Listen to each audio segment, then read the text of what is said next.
Okay. Obadde okyanyumiza. Kati bano bajja ate ab'emmotoka ennene bakuwamba. Kati ab'emmotoka ennene abo bwe nnyingira bayitayo Bulawayo. Bulawayo ekibuga ekyo kiri mu Zimbabwe. Bantuuse Zimbabwe. Najjira ku train bayitawo Victoria Falls. Victoria Falls, that is from Zambia, connecting Zimbabwe. Kati awo ab'emmotoka ebyo banteekamu. Nsasula z'ensoso sasula zaali randi 10. Bwe ntuuka Beit Bridge bampisaawo. Era nze tebankeberako Beit Bridge. I don't know what they said. Kati bwe mala okuyingira South Africa bantwala eyo mu kiwoteri kalina mu kibuga. Bantuusa mu kibuga Johannesburg. Ngenze kati ebbanga linamala mu kkubo. Jukira otuuka ensawo n'ekumenya. Jukira bw'oba ova e Uganda opakira otute kino. Mu process ya ebbanga linamala mu kkubo kimu ku kimu nagenda nze nkyejjako nganze. Kubanga waliwo wootuka ne bagamba nga toyagala nabagambe bugambi nti olina gy'olaga. Oyagala oyitewo ng'omuntu wa bulijjo ng'olina obyejjako ebyo n'obireka. No. Y'ensonga lwaki nayambala engatto nnya nga bulaba obugatto bwange buno. Obulaba. Ne mbuteeka ate mu ngatto endala. Kati nga manyi eri erina okubaako wentuusa. Kati ate na buno obw'omunda nabwo bunnyongereyo. That was the theory. So bwe ntuuka abasajja bano bantwala ne bantwala mu kikalina. Ne mbagamba ate muntwala wantuuse South Africa nkubire abantu bange nti nedda. Katusooke tutwale wano waliwo bye tulina okusobola okumaliza then tukute mu mikono emirungi. Excuse me. Kati ntuuke mbagamba ne njagala genda nti nedda kubira abantu bo bagambe baweereze randi 10 tuloke tukute koze nasasudde. Kobo nedda sasula nga tusulayo. Kati nenjia ne ngamba nvudde ntya wano e Uganda sina gwe nsobola kukubira. E South Africa sina. Nekubira mukwano gwange omune mugamba erina Uganda. Nemugamba onyumiza abasajja bakukutte wano bagala randi 10.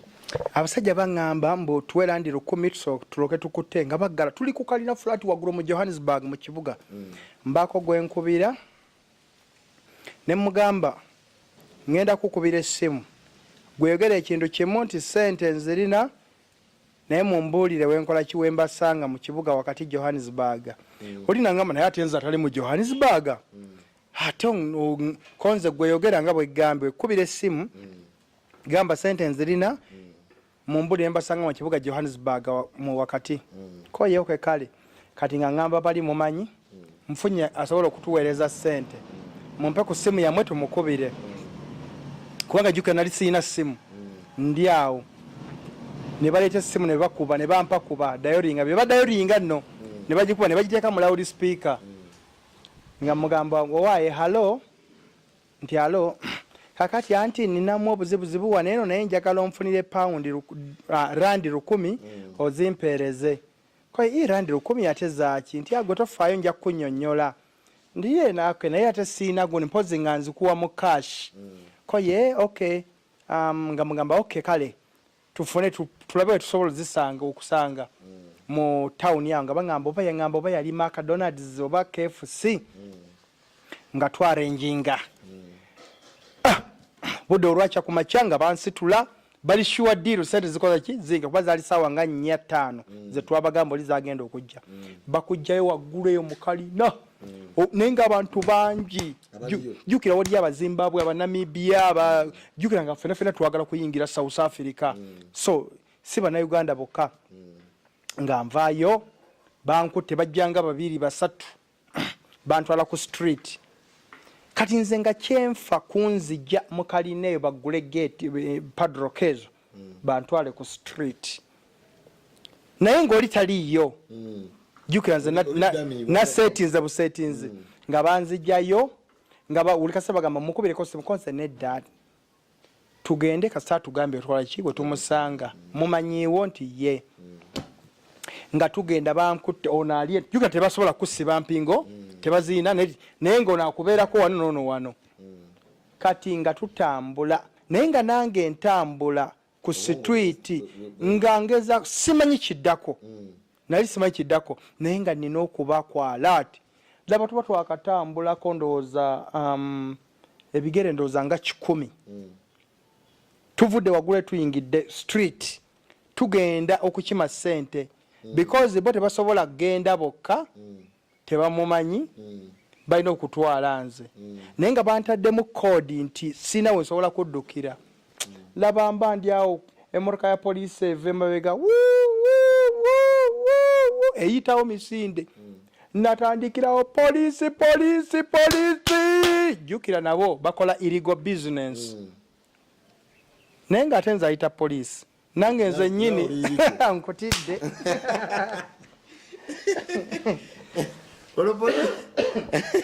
tukyagendera maaso abatulaba yonna gye musinzidde okubeera nga mutulaba tukyagendera maaso n'emboozi eno poliisi ogiyita nga nange ayita poliisi walayi ndi irigo sirina kyenina naye nga nina okusooka okuva mu mikolo kubanga poliisi ate awo ojjukira yo eri mu mateeka naye bantu tebali mu mateeka bano basobola okukozesa kyonna kyonna naye poliisi ate the worst they can do okukuzza ku nnyonyi ne bakuzza ewammwe kati awo nali nina okuddukira poliisi kati bwenfubutuka ku poliisi na bano buli omu yali alina okunoonya erirye lyakola ki kuba nabo ojjukira nabo bali irigo kati bwe bafubutuka kati jjukira nze nafubutuka nzira eri poliisi kati poliisi yayimiriranga eri pojjika yali tesobola kuyimirirawo kati jjukira ate nze nange nali nfubutuka nzira eri ki kati bana bandiko ne bafubutuka nga baddawa gye babadde bava emabega kati nze ntuuka halfway poliisi ate eyimiridde jjukira kati bano maze okulaba bakoze eki badduse kale sobola kweyongerayo eri poliisi kuba ate kati naye begenda kukola ki kumbuuza ebinkwatako kale mba nina okufubutuka nga nzirawa ate kati nkyusa nfubutuka nga nzira ate naye halfway awo nanoonya wempitira nti neŋŋenda nengwa mu zipaaka ezimu waliyo paaka mu Johannesburg jjukira ezensi zikola parks nalabako ne Kampala awo nga awali Fidodido waliwo awo wali awo kapaaka okkirire wali ewakiseka waliwo akantu ke baali bakoze awo oba time ya Jennifer nga abantu musobola okugera ne mutuulako awo okitegeera mu center wakati wennyini ne balina engeri gye baali bakakozeemuuko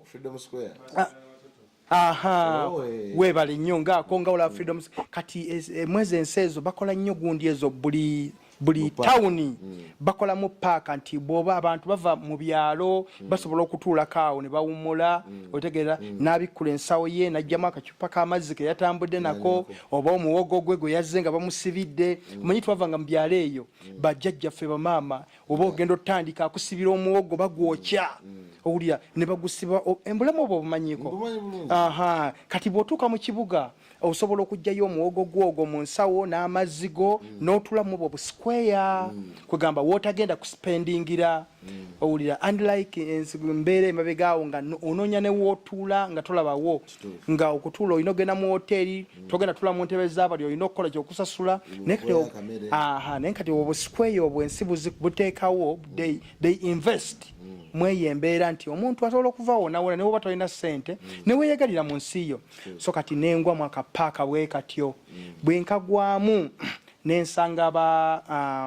South Africa babayita ba skelms be bantu abali wano tubayita balalu wano ewaffe Uganda tubayita balalu lwa nsonga ministries oba society yalemwa okutegeera nti wali abantu ababeera depressed wabeerayo abantu abakoowa ababeera frustrated obulamu ensi nebakuba ne bafuuka ne babeera ng'abalalu naye nga tebaba balalu babeera balwadde depression ensi yaffe tennaba kugitegeera bulungi nti omuntu osobola okubeera depressed osobola okuluzinga omuntu wo tugambe omwagalwawo maama wo kitaawo oba omwana wo omutwe ne guluuzingako olw'embeera gye kikukubyemu some people abantu abamu kibakuba engeri nga tebakola ki tebakyetegekedde kati mu nsi kati South Africa abantu abaskerems babategeera era waliwo we bagenda ne balya emmere breakfast ne bagenda ku lunch ne bagenda ku evening kachai ne bakanywa kati be bantu benagwamu kati olwokuba nti ndi mukujjukujju ate nave Uganda nga ndi musambi wa mupiira awe nagwa bali so lovely bali ba coloreds be ba mixed races abantu abo abazaalibwa abazungu n'abaddugavu so kuba natuuka wenava mugondi mu bali e Johannesburg ne Cape Town bangi nnyo nembagwamu ne introducing amangu nnyo hello my name is George Wildive I'm a footballer biki kati mukutandika nagambye nti bwe nali nfuluma ennyumba najjamu ki album ne ngoye zange kati album yange nga njina so ebifaananyi ebyo nabalaga ebifaananyi nga ndi mu kusamba mupiira owulira kati ate bose abagamba nti nvudde Uganda direct nabagamba najja okusa because under 23 yali yakavaawo South Africa awunduza weeks nga 2 nabagamba najja kusamba najja na Ugandan Cranes okusamba omupiira nabagamba really you are a celebrity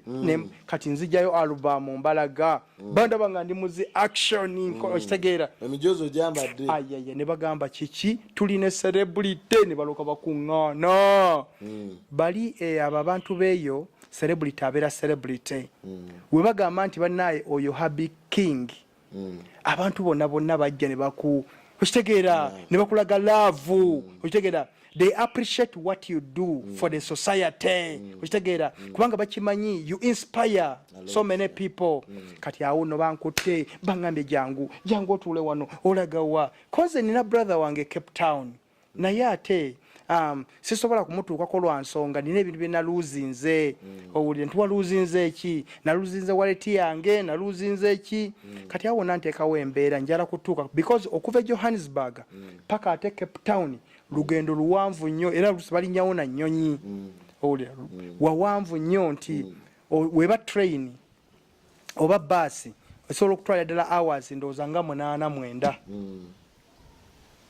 so kakati bangamba okay kale jangu tugenda kusuza ekiro ekyo jukira olomaze okufubutuka kubali noonya wensula kyagenda maaso ndi ne muganda wange George Wildive sinzira e UK United Kingdom ng'ono nno olugendo lwali luwanvu nnyo tukyali South Africa eyo nno nga gye yayita mu bizibu ebitenkanika omusajja okuyitibwa omusajja challenges nyingi nnyo era challenges zino zibaawo mu bulamu okusobola okufuna kye tulinyumiza abaana baffe kuba singa tewabaawo challenges mu bulamu oba onaanyumya ki so tukyagenda ddala maaso kakati otuuka mu bantu bano eno baskelemu bakuwa obuddamu ekiro ekisooka ekyo kati mbagamba ngenda Cape Town bantwala ku train station naye nga polisi ye Cape Town eri buli wamu jukira sirina binjogerako sirina visa siki naye batunulira omusajja omuddugavu kati by that time South Africa abaddugavu those are the Zulu the Xhosas nabano ba Africans abakaradiz bali nyo tebali mannyo kambugu kati bali balaba omuddugavu ali ne bano ba skerem bagondi ba karadiz bagamba story kiki naye nga jukiro nabandire dobalaga I'm a celebrity footballer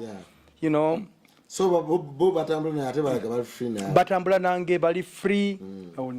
kati nga bampisa era polisi wali nagiyitanga ko buyisi bwenti bangadinze omuntu waabwe mazo bawa hope kubanga nze nali musajja oba ndi omusajja amanyi Katonda era nga natandikidde okuwa essaala wano saawa zino ne mwoyo wa Mukama akukkako notandika okuyita embeera yona n'ekyuka so kati mu time gye nabeera nayo twasaba twayita Mukama ne tusaba okitegeera ate nabo nga bamanyi kye bayita okusaba okitegeera nembazaamu amaanyi nembawa hope nembawa essuubi kati ne banja that is where the connection came from kati bampisa ku basirikale bantwala ku train station kati train gye nafuna yali egende Cape Town yali ya the following day kati nga nina okusula for the night jukira sinawe ngenda kusula nga bangamba no tujja kutwala webake konze okay Mukama mulongi nga simanyi nti basula ku street bino byonna mbikunyumiza nti baalinga basikere mbaki nga sinabitegeera nze manyi ngudde ku bazungu kuba nali sibalabangako ate bazungu bafaanana n'abazungu bantwala baŋŋamba tusooka tuzunga wano saawa ziwera 5 ez'ekiro bantwala okwebaka babeera n'obugugu bwabwe babusiba balina babuteeka mu corners nga baŋŋamba will dive ogenda kusula wano banjalira konzewa ku street konze nfudde mukama taata naye nga nina ekyokukola nga sina kyakukola kubanga nali sina we ngenda kusula nga neebaka nabo nga beebaka abeebakako abalanga bagenda okukola abakola ekiro bamanyi bebana abatulugunya banyungu bagenda kunoonya kubba nabo babamu abo nkutidde okay tukyagenda ddala maaso nyongera okutegeeza nti oli ku Happy King Uganda gwe atulaba subscribinga onyige nakadaako ate no tokoma ku Happy King Uganda koka genda ku YouTube yemwe eno noonya George Will Dive George then take our space Will Dive omunoonyeko o subscribinge musajja ono alina ennyimba nnungi nnyo ate musajja enyimba ze zonna ezisinga obungi zirina video so togendayo nolowooza nti ogenda kulaba audio yeka nyimba ze nnungi nnyo gendayo ku George Will Dive ne ku Facebook gendayo ku page era George Will Dive mu following ku TikTok kyekimu George Will Dive mu following byonna gye tuli eyo mwongere okubeera nga mutufollowinga team Happy King Uganda mbasindise amagye gonna mweyiweeyo ku George Will Dive mu subscribing TikTok mu following Facebook mu following ate wali omusajja talina buzibu takuba nkokola wadde oshanyumiza olwogudde olwogwawo kaakati bantwala ku street banjalidde omanye okuteeka mu mbeera nga tolina kyozzaako naye nga ate bampadde kapiro n'ekyokwebikka dovet era nga neezinga wali bwenti nga bagenda naye ku bukoowu habi nga bwenkwamid namala almost 2 weeks on the way bwogwawo tosobola kuddangu ne bakusuula mu macupa n'ofuna agakufumita ne gayingira amalanga tegakyasobola n'omanyiira otulo otufuna era nafuna otulo ku street naye essaawa ziba ziwera 8-9 bali bakalipaata ababi bananyini street nga bayingira bazze n'enjugu bava kukola kati jjukira nze fesi yange yali mpya ate nga balina kye bayita territory bamakinga territory yaabwe batuuka wali bagamba atonaani omu nga nfumita ekigatto mu kisambi onaani omwe nga nfumita ekigatto nga kigenda mu viivi baliga bannange oyo mukwano gwaffe ffe twamuleese biki George Will Dive musambi wa mupiira muna Uganda is a good person balijjuka tebammanyi omuliro nanyongera nanfumita jjukira tebaagala jjukira tenali muddugavu tetole yali yabakalads nanfumita ekigatto mu lubuto kati oli yanfumita ekigatto wano mu viivi nempulira nga lyonna gundi enerabika eyiise yonna ne banwanirira bano bannaabe omu nangweka nanyweza nankwata bwana bagamba temumukuba is a good person we brought him here he's only here for a night bali balina ebiso nawona nabonye kunfumita biso era Happy King nkube omulanga bw'obanga gy'ogenda tomanyiyo toyina muntu gw'ogenda kusisinkana tubeera nnyo wano ne tubeera frustrated ne tubeera depressed ne tubeera mu mbeera nga ekijja kyekijja naye ekiri ebulaaya bw'obanga woogenda tolina muntu agenda kukulisiivinga ebiseera ebisinga okakkana n'osigala ewaka n'olindirira ate tayimu yo etuuka nejja munange nga bamala omu omukaladi yangwira naneebakako ne abagamba oba mukuba mukubenze abo ababbi abo ne bandeka naye saasobolera kwebaka kuba evivi lino lyali liyiise yankuba ekigatto nekinyingirira ddala babira nagatagabanga gamagye abamu baba agatago gabeerako n'obuso alina engeri gye bakanyiga bwekati ne kavaayo so kakufumita bwati I was just lucky nti tekaali kaso kyali kigatto naye kyandamaging evivi lino munnaye nga bandeka nga neebaka saawa nnya jjukira twali tumaze okukola ki okubookinga ticket bantwala ku train station ne bookinga ticket saa zawera nnya ne bamperekera naye tugenda ku train station kuva Johannesburg paka Cape Town nga ninganga kwegamba kabaka wa weyo empire yalimu aba bakaladies nga bantwala nga ngenda bagamba abo bakigatto bo bayitamu buyisi ali kati abo bakigatta abo ate be basolooza omusolo kubano abo bakigatto be basolooza omusolo kubano bano bali bo bayitamu buyisi webale nnyo kakati bano nabo bakola ekiro naye nabo bali answerable balina gye balipotinga kati bali we bajja nga nze tebamanyi ate saalipotinze kubanga bano we bandira tebantwala kundipotinga mu bali nti waliwo eyazze kati nabo beekengera nti osanga bano baagala kukola kaki ka group ba rebels baleme kuddamu kusasula musolo busuulu kati ssebo wange nga bantwala era nayitawo nga nze nanzimba nti sinza tazimbira bwerere nakivimbamu nenkijoga nga bakaladi bazungu be bamperekera neninya train. Okay, tukyagenda ddala maaso nga bwe nkutegeezezza nti subscribinga sharinga emboozi eno etuuke ku oyo yenna bangi kyemmanyi bangi nnyo abaali bayise mu lugendo lwe lumu ng'olwe South Africa olwo we lwali olw'amwana mulenzi ono George Will Dive. So sharing emboozi eno etuuke ku oyo gw'osuubira. South Africa awo tulinawo kyali waffe George Will Dive ono naye amumanyi bamuyita Queen Monster. Queen Monster emboozi eno tugikuweereza kubanga kyemmanyi naawe olugendo lwe South Africa olwo gwalutegeera obulungi. Njagala tufumite emboozi. Owulira otyo olwo otudde mu train eviviri ne likuluma. Kaakati no eviviri nnuma nalisibye nga nyingira train ng'entwala aba South Africa bayimba ku train nga bagenda bayimba ennyimba zaabwe ez'okugundya ennyimba nga bamanyi ennyimba ezetwayimbanga mu masomero kuba olugendo luba luwanvu nga nyingira Cape Town.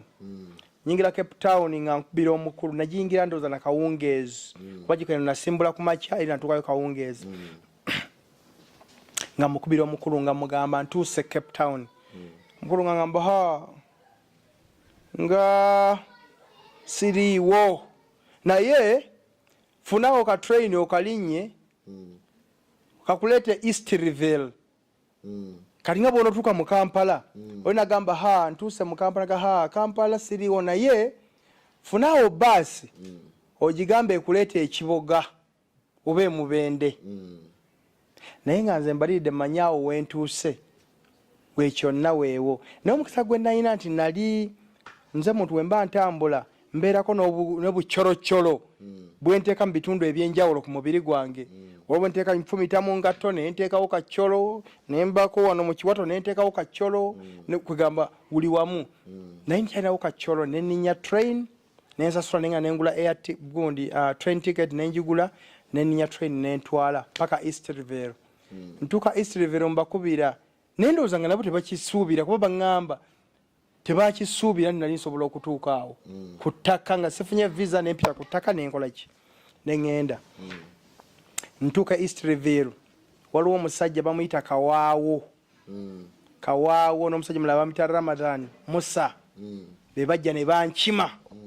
so nawulirako ebiseera ebyo Ramadan baali bamusiba naye oba bamutadde simanyi Allah amwanguyizeeko sentence ye bamute bamukwatira South Africa bamukwatira South Africa alayika amaze emyaka ngenda mukomera so kati nga bajja bampiikinga nga bantwala ku KFC the first time okulya ku nkoko eyali different nga bakuweyo kawo kagundi oba bakataka streetwise meal nga bakampa nali enkoko mwana wa mama nga ninga abadde amaze ndowooza ebbanga lya myezi nga 6 nga sira akantu mu lubuto nga bantwala factory eri awo tugenda kubanga abantu batuwa emirimu egy'enjawulo n'ebisajja bipakinze BMW ziri wali eri zisikirasi owulira waliwo emmotoka ez'enjawulo owulira by that time oyo mugagga oyo bali bamuyita JJ Odongo nga alina emmotoka ndowooza nga 7 zipakinze awo mpya tuku. South Africa evuga emmotoka mpya teringa ffe wano tuvuga emmotoka z'Abajapani naye balibo bavuga emmotoka they assemble their own cars babaletera parts ne bazigatta so bavuga emotoka mpya nga ziparkings awo neŋŋamba ha wano wenyini wembadde nina okujja wano wenina okujja nga nyaniriza nga bampa reception yali nnungi South Africa bamanyi oba akabagendamu bakwaniriza bakuwa buli kimu because baba balina okukulaga nti bakabi nga musajja omukulu we bantwala gye tugenda okusula yali yagula ennyumba ng'abantu bonna abajja so sinze nzekka yali mu lugendo olwo newankubadde nze nayita ku ttaka bali baalinya nnyonyi naye nga baali bangi abaali bakoze eki abaali bazze nga batwala ku nnyumba nga tulimu ndooza abantu ndooza nga 12 nga mulimu n'abanyarwanda nga mwebali bonna kati ninde bampa ekitanda we ŋŋenda okwebaka ate atuuse ŋŋende naabeko nga waliwo bandaga akake kale nga gojja kudda awo ku luggi awo kumpi n'oluggi nga we nina okuteeka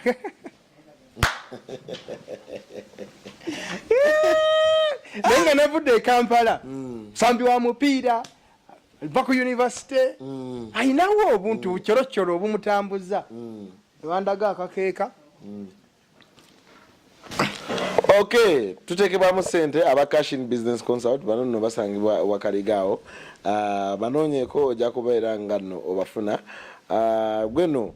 nagambye nti gendera ddala ku mikutu egy'enjawulo noonya George Will Dive omukulu ono ojja kumulaba ate oyinza okuba nga obadde olaba ennyimba naye nga tomanyi nti yeye gwe tuli naye wano waliwo oluyimba olwasinga otambula ennyo ku TikTok lwe bayita luyi oluyimba lw'oluyi omukulu ono ye yaluyimba ennyiniro waliwo oluyimba lwa Sirina Sente era mukulu y'omu kakati waliwo n'akayimba ate ako nze nakagala nnyo ebiseera biri bakayita bannakyeyo bantumye okakasiza nti nkya okitegeera so mugende eyo mwe bannakyeyo akayimba kamwe gye kali ku YouTube nakalabayo nno nakadawnloadinga nakalabayo bannakyeyo bantumye mbagambeko so tulemu akapeera ako tuyongere n'emboozi mbu tukazana nnyo okulinnya ku nnyonyi abamu tusooka kutunda byaffe ate olutuukayo eyo tusooka kukazanya naye ate bwe tukomawo eno baganda baffe ate tebakiraba we bati bwe tubeera eri tubeera nga ndogoyi sometimes Will Dive mpeerezaayo ekyesatu ekyesatu nakyo nekyokka nekikulema okumpeereza mpeerezaayo 10 baalisoose kulaga mukwano ne batasooka kusaba mitwalo olintunuulira otya bwe ndikomawo eyo ku nsimbi atamukutte yagamba takyawera obwenkanyaze bweŋŋamba bwakendo tono ddala mukyuse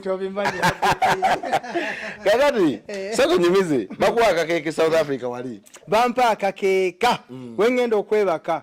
nga baleta ne boxi z'empapula flyers ozimanyi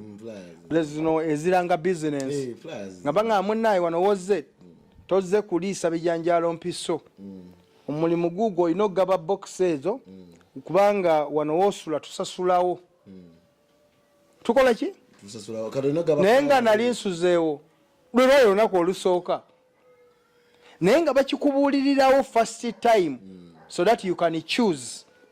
either to stay oba okweyongerayo definitely ojagamba siinaki siina mutawaana kumacha asubuhi bukeera kumacha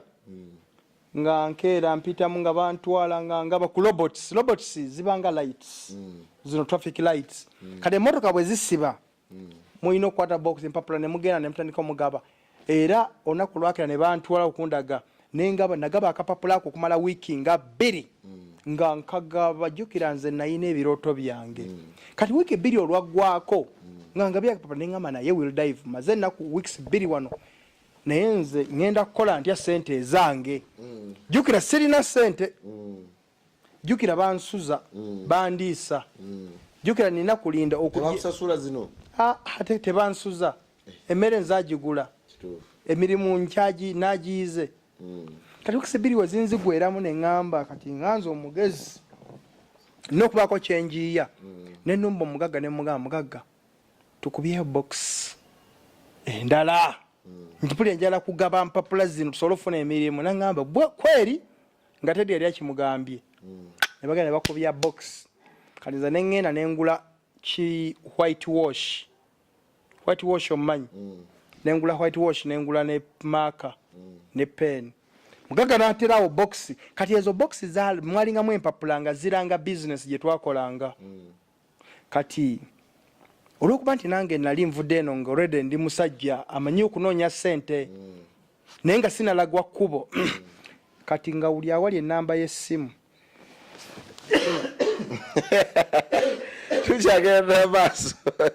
tukyagendera maaso tulina omukulu George Dive kyana kyambaata tuli mu lugendo lwe atandika atya obulamu bwe obwekyeyo yabutandikira South Africa naye omusajja ono yakozesa obukujjukujju bungi nnyo naye mu mboozi eno kyensinza ofunamu kye bayita God is timing nti Katonda aba akugguliddewo waliwo ebintu by'obujjukira noga naye tewantu wano nali manyi ngenda fiirawo okitegeera so tuli ne muganda wange ono nabagambe abamwetaaze mugenda ku mikutu egyenjawulo YouTube kuno era onoonya George will dive obadde onyumiza kati okwata enamba zino nkwata ku flyers yali yakubye omukulu nga uli awali enamba ye mpisaawo whitewash nenteekawo eyange si zonna empapula zonna kati manya eno box eno yo yange ampadde box 3 2 zize emu yange naye nga nina okumakinga sure nti ngaba empapula kati okumanya nti omusajja oli yatuuka natandika n'okunteekako bambega balabedda nti omusajja ono empapula azigaba oba nagaba empapula n'atandika nga ye yennyini afuna bamukubira kuba nezze nakolanga ki waliwo ze sajjangako naye nga nze nindayo omulimu ogwo nindayo omuntu omukira nti omankubira nti ewaayi yegwe bali bamuyita Dr. Hassan Dr. Hassan yegwe ng'akubye ku ssimu yange nga nze we nina okutandikira so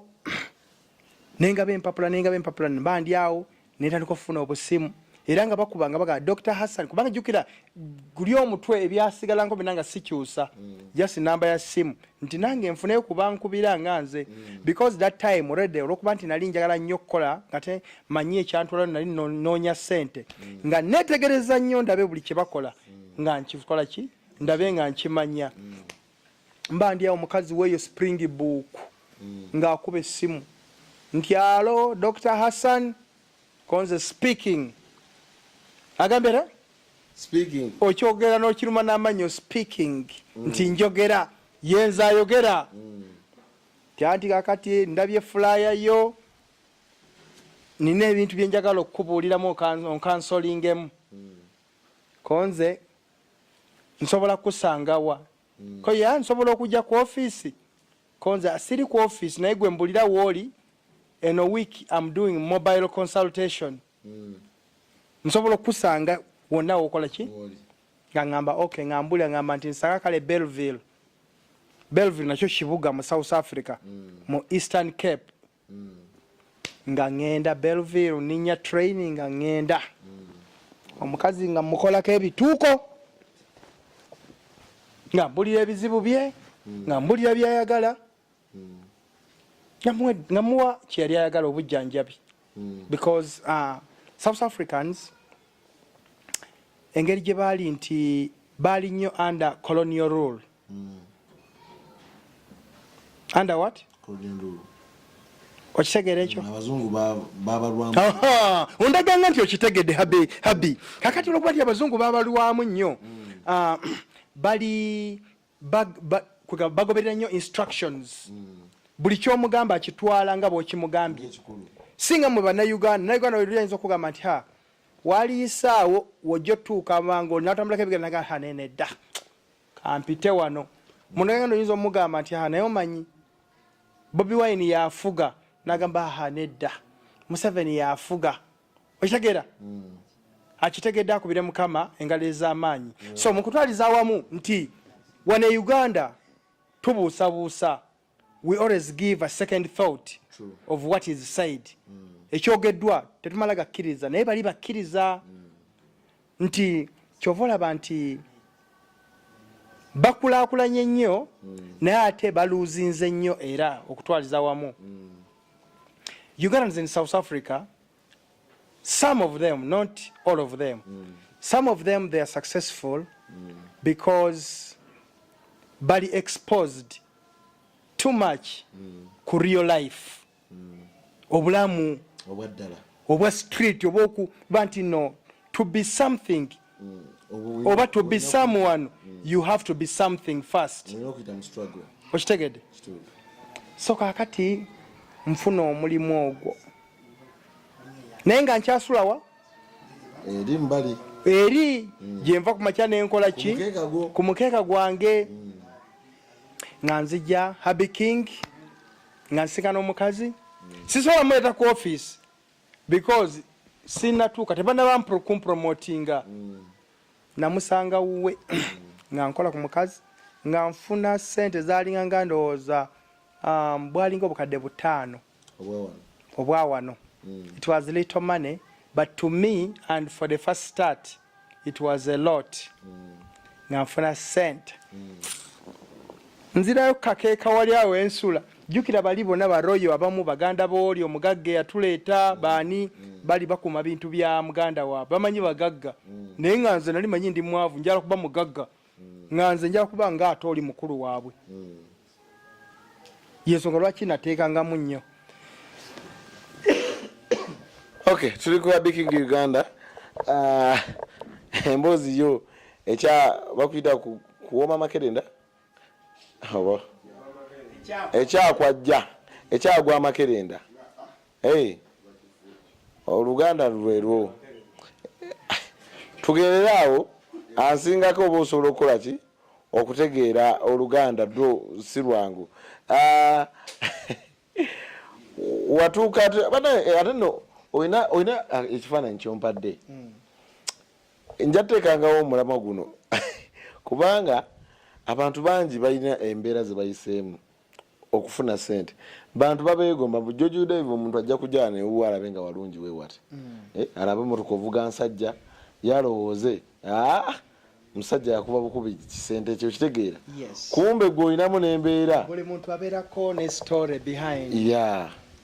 So kakati muganda wange kati ntuuka nkomawo nga nina akasente nkawulira muli kali katono naye since it was my first hunting it was a lot era nga nange mpulira muliye kambuzeemu mu bulamu wali ozikutteko nga kyembuuza wali ne Uganda wali wazikwatako? Before nali nazikwatako because ku university nali nsambira Gaba United, it was in super division. Nali ku basale nga nfuna nalina gundi endorsements nyingi nnyo. So 1 million nali njikutteko already. 2 million, 3 million, 4 million, 5 million nali njikutteko sente because ate nali nga ndi musajja anoonya.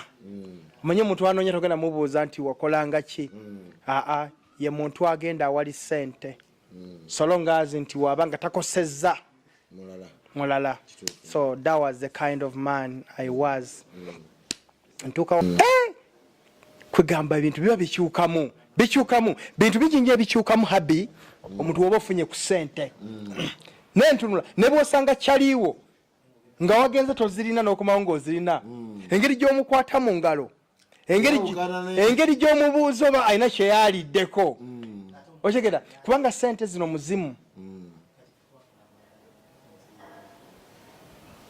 Mpulira sente muki muzimu tegwagala kwekweka gwagala guveeyo nnyo okuba mu mataala gwavayo kugamba bagala balage nti gundi alina sente. Alina ki? Alina sente.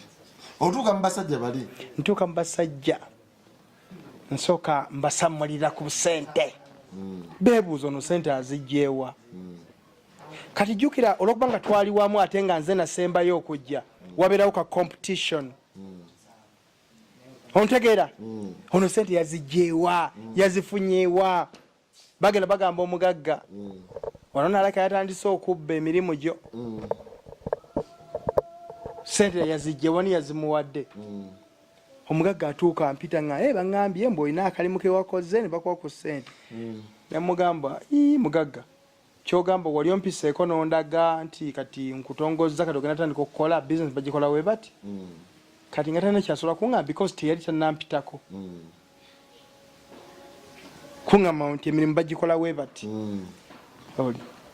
kati nga batandika okunooma ntandise batandise okumpalana batikoze eki ebintu byali bingi nnyo nasigala nkola omukazi nga mukolako mukazi naawona yawonera ddala because look wane Uganda olaba Uganda waliwo ebintu bingi nnyo fe byetuta treasuringa byetutawa makulu ngenda okulaga nga eddagala waneeno waliwo eddagala nga omululuuza omanyi nti omululuuza ddagala ly'amaanyi nnyo naye okimanyi nti nno ffe bannayuganda tulitwala ng'ekintu kitalina makulu tulina ebbombo naye kati take for example kaze omululuuza ogukaze ogufula ogw'obuwunga gw'omanyi wonna wogutunda nti eddagala liba ly'amaanyi kati abo abantu ate balipo tebabimanyi nga tebabiyina kati ffe nga tukozesa ebyo kye twaliga wano ewaffe ne tukikyusa tuti nesobola okufuna kyetwali tukolaki kyetwagala kyagala kwebaka okay kale abatulaba George emboozi ye South Africa eno